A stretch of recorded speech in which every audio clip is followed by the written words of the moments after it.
Welcome back. Now, the National Minimum Wage Commission has recommended that the national minimum wage be adjusted by the rate of CPI, or consumer price inflation, plus 1.5 percentage points. That increase for low-paid workers is for the beginning of March 2025. Let's unpack this and its impact then. Professor Imraan Valodia, the National Minimum Wage Commission chairperson, joins us now. Prof, thank you so much for the time. We appreciate it then. It's an increase that some would think, well, despite it increasing by inflation plus 1.5%, doesn't necessarily do much when considering how much the price of things still is, because CPI is just an aggregate, isn't it? That's right. The CPI is an aggregate. One of the reasons why we're suggesting that it should be CPI plus 1.5 is because if you look at the data for inflation for low-income groups, that kind of inflation is slightly higher than it is for higher income groups. Although more recently, the difference between those two has decreased.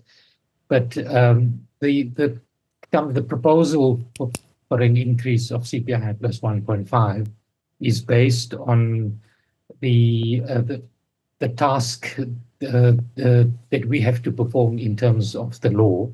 And in terms of the law, we're required to balance a whole range of things. Included in that is data on the cost of living, potential impacts on employment. We have to consider the ability of employers to pay. We have to consider issues of inequality in the labor market. So I think what we've done in the Commission is to assess all of that, and we have come to the view that we would recommend to the Minister that the rate be increased by CPI plus 1.5. A lot of support then as well for this proposal, particularly from the likes of COSATU? Yes, it's really pleasing for me to share information that, in fact, we have a unanimous decision among the members of the Commission. So the Commission is made up of members of the unions, members of the business community, members of the community constituency, and it's made up of members who are independent. So all of the commissioners are in agreement with the recommendation. Yeah, very interesting as well then. Labour Federation increasing scrutiny then, particularly of employers that aren't paying that minimum wage as well, including expediting the employment of more inspectors. How significant and important is that? Yeah, I think that's a really important issue. I think in assessing the impacts, we're really concerned in the Commission about the high levels of non-compliance. I think for the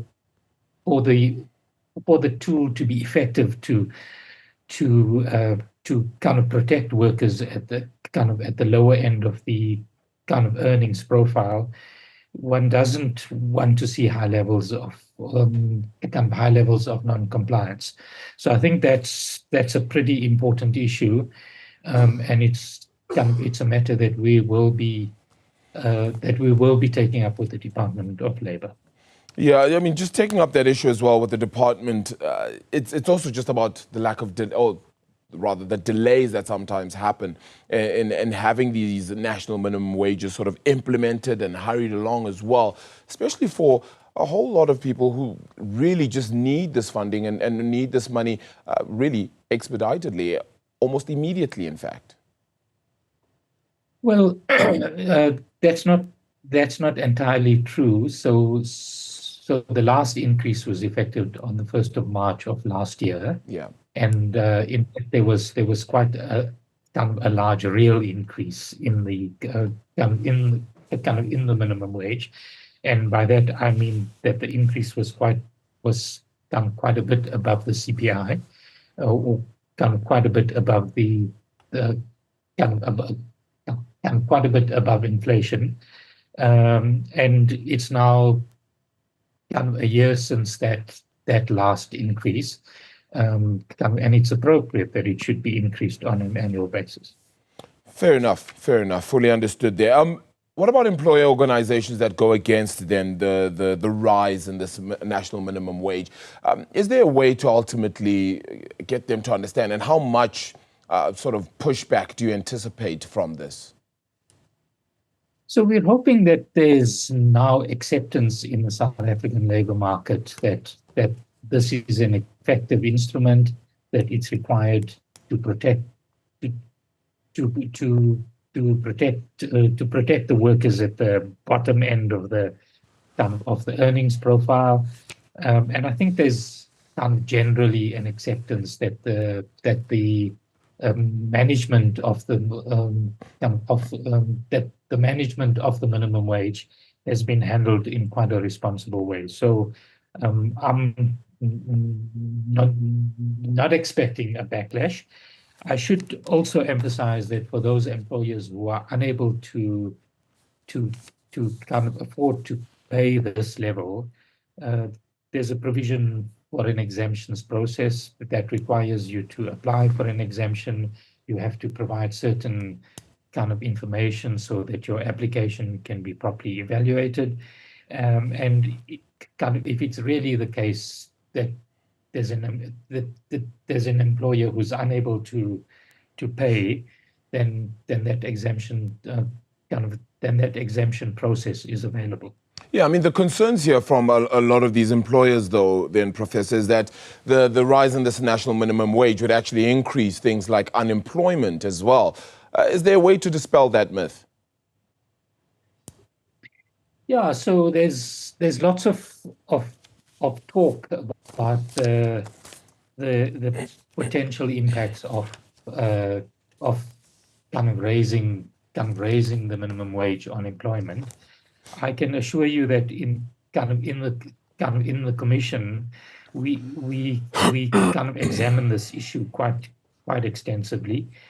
All of the research that we've done, and I should emphasize that the research is done by independent people. All of that research suggests that there has not been a fall in employment that can be attributed to the minimum wage.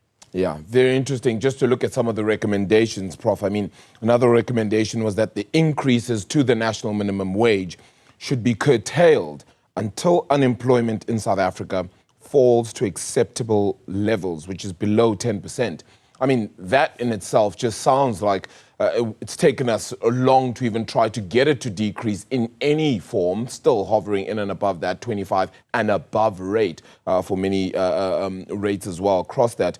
Just to get it below 10% before we have a national minimum wage, I mean, that would be difficult to understand in its own. Yeah, I think you're confusing two things. So there is no recommendation from the Minimum Wage Commission that there should be any such threshold. What we do is that prior to us making the suggestion or making the recommendation to the minister, we kind of have a public consultation process. Okay. Some of that process generates information that is quite useful. Unfortunately, some of the suggestions that are made are not useful. I think the one that you've extracted is a good example of an unuseful one.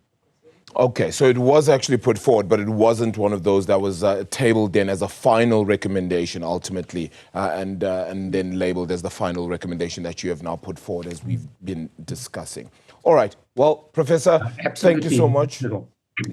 Yeah, Professor, thank you so much for the time. We really appreciate it, and certainly we hope to get a little bit more on this as well as this continues to then put forward, of course, this recommendation then first off, and then the implementation thereof, hopefully very early in the new year. That's Professor Imraan Valodia, the National Minimum Wage Commission chairperson.